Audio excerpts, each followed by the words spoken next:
I feel like I have a unique perspective as coming from conventional gynecology and going through that training, practicing like that, and then going into the functional medicine space. I can see both sides. And I went through training right when the WHI came out. So the Women's Health Initiative was this big study done on a gazillion nurses. And in 2002, like they revealed the beginnings of their findings, and the media went insane. Everybody panicked. Everybody got taken off their hormones literally overnight.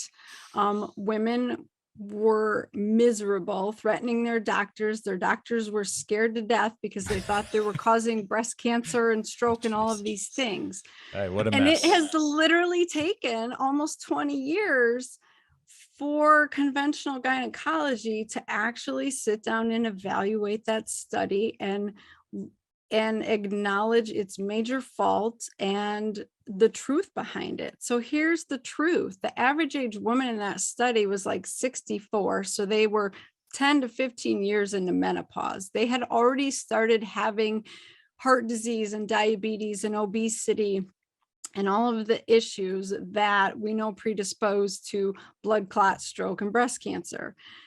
They were given synthetic hormones, which we now can all acknowledge does not function the same way in our bodies as physiologic bioidentical hormones.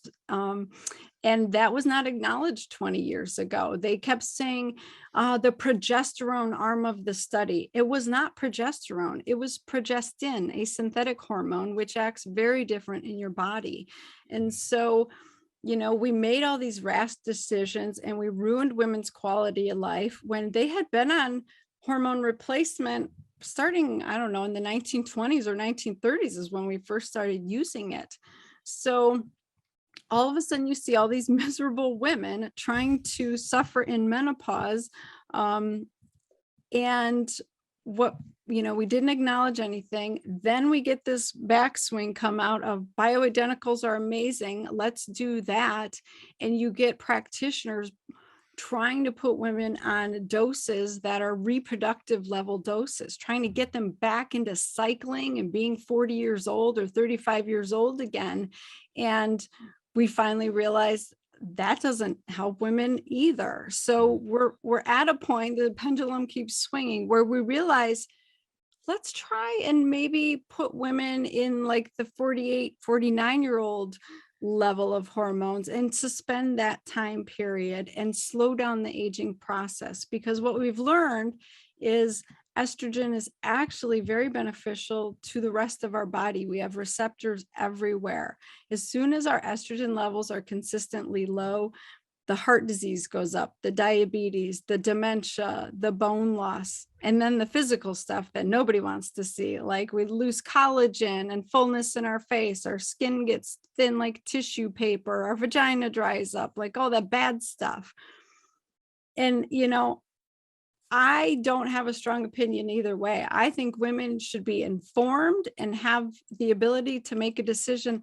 I want to go into menopause naturally and support my body and all my other systems so that it's, tolerable. Or heck no, I'm going to slow down this aging process and do whatever it takes to stay where I'm at and feel amazing and keep doing what I'm doing, because women are at the prime of their life at this age.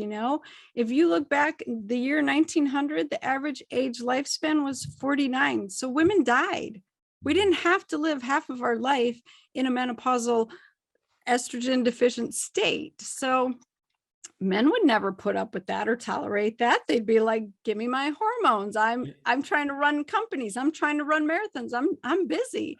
Oh, and I thought when you said men would never put up with that, I thought you meant, I interpreted what you said in a different way. I thought you were saying men would never put up with women in a bitter menopausal state for decades. That too. And then I was going to ask, is that why women's lifespan was only till age 49?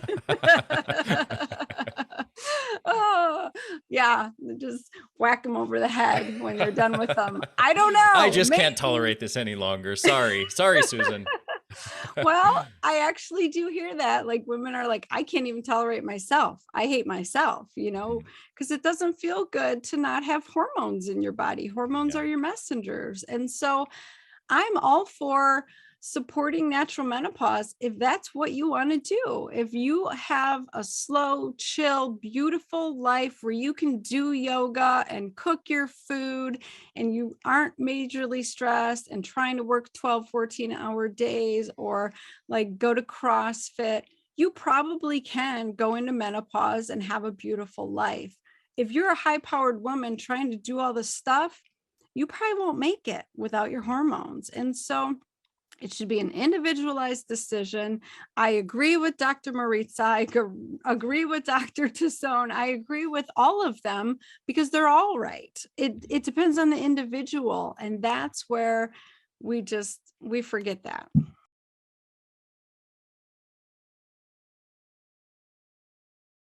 Hey, this is Ari, and if you enjoyed this little clip, I highly recommend checking out the full-length podcast by clicking the link down below this video in the description. Check it out. You're going to learn a ton more valuable information. Also, as always, I want to mention at the Energy Blueprint, we offer a ton of solutions to help you increase your energy. And as a side effect, help you prevent disease, dramatically improve your brain function, your mood, combating anxiety and depression, increasing your resilience to stress, and increasing your longevity.